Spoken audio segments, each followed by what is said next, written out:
اس پر پوری امت کا اجماع ہے کہ جو بھی غیر مسلموں کے مذہبی تہوار ہیں، مذہبی رسومات ہیں، ان میں کسی قسم کی شرکت جائز نہیں ہے۔ قرآن مجید نے غیر مسلموں کی دو اقسام بیان کی ہیں، لا ينهاكم الله عن الذين لم يقاتلوكم في الدين ولم يخرجوكم من دياركم ان تبروهم، کہ وہ غیر مسلم جو تمہاری دشمن نہیں ہیں، جنہوں نے تمہیں گھروں سے نہیں نکالا، تم پر ظلم زیادتی نہیں کی، تو اللہ تعالیٰ تمہیں منع نہیں کرتا کہ ان سے اچھا سلوک کرو، بلکہ اللہ تمہیں حکم دیتا ہے کہ ان کے ساتھ اچھا سلوک کرو، کیونکہ اللہ تعالیٰ انصاف کرنے والوں کو پسند کرتے ہیں۔ خود رسول اللہ صلی اللہ علیہ وسلم کی سیرت میں آپ صلی اللہ علیہ وسلم نے یہودیوں کی، جو آپ کے یہودی پڑوسی تھے، ان کی عیادت بھی کی ہے، اور آپ صلی اللہ علیہ وسلم کی جو زوجہ حضرت صفیہ، ان کے رشتہ دار یہودی تھے، وہ ان کو ہدایہ تحفے بھیجا کرتی تھیں۔ تو غیر مسلم جس سے جنگ نہ ہو، اس کے بارے میں اچھا سلوک کا حکم ہے، اس کو ہدایہ دینا، اس کو تحفے دینا، اس پہ صدقہ کرنا بھی جائز ہے۔ لیکن اس کی ایک باؤنڈری ہے، وہ یہ ہے کہ ایسا نہ ہو کہ آپ ان کے مذہبی معاملات میں، ان کی مذہبی رسومات میں شرکت کرنا شروع کر دیں، کیونکہ کسی بھی طرح سے ان کے مذہب کو اپریشیٹ کرنا، اس کی حوصلہ افزائی کرنا جائز نہیں ہے، کیونکہ یہ اس کی علامت ہے کہ آپ کو اپنے برحق ہونے پر اطمینان نہیں ہے۔ لوگ یہ کہتے ہیں کہ وہ بھی تو ہماری عید میں شریک ہوتے ہیں، تو دیکھیں ان کے مذہب میں یہ اجازت ہے کہ ہماری عید میں اور ہمارے تہوار میں شریک ہوں، ہمارے مذہب میں اجازت نہیں ہے، تو ہم تو اپنے مذہب کو فالو کریں گے۔ ہمارے مذہب میں کرسمس ہے یا جو بھی ان کے مذہبی تہوار ہیں، ان میں کسی بھی قسم کی شرکت کی ہمیں شریعت میں اجازت نہیں دی ہے۔ ہاں، قرآن میں اللہ نے دوسرے مقام پہ فرمایا کہ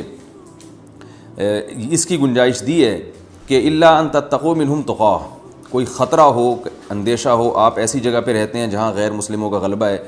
اور اگر آپ نے بالکل ہی بائیکاٹ کر کے رکھا تو آپ کو خطرہ ہے کہ وہ یعنی آپ پہ ظلم زیادتی کریں گے، تو ظلم سے بچنے کے لیے یا زیادتی سے بچنے کے لیے جس حد تک یعنی آپ ان کے ساتھ رہ سکتے ہیں یا گنجائش ہے اس میں، جس حد تک آپ ان کے ساتھ جو ہے وہ جوڑ پیدا کر سکتے ہیں تو کریں، لیکن بلا وجہ بڑھ چڑھ کے ان رسومات میں حصہ لینے کی شریعت میں بالکل اجازت نہیں ہے۔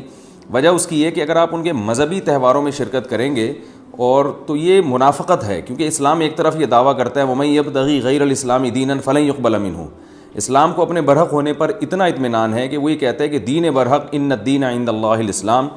دین برحق صرف اور صرف اسلام ہے۔ تو جب صرف اسلام ہے تو اسلام کے علاوہ سب باطل ہیں، جب باطل ہیں تو اسلام پھر ان کو اپریشیٹ کرنے کی کسی صورت میں اجازت نہیں دے سکتا۔ یہ ایسا ہی ہے جیسے آپ کہیں کہ فلاں آدمی چور ہے اور میں اس کی چوری کو غلط بھی سمجھتا ہوں، ٹھیک ہے، آپ اس کے ساتھ احسان کریں گے، اس کے ساتھ اس نے سلوک کریں گے، لیکن چوری کے معاملے میں آپ اس کی رہنمائی کرنا شروع کر دیں یا اپریشیٹ کرنا شروع کر دیں، یا وہ چوری کر کے لایا اور آپ اس کا مال کھانا شروع کر دیں، تو یہ پھر منافقت کہلائے گی۔ یہ اس کی علامت ہے کہ آپ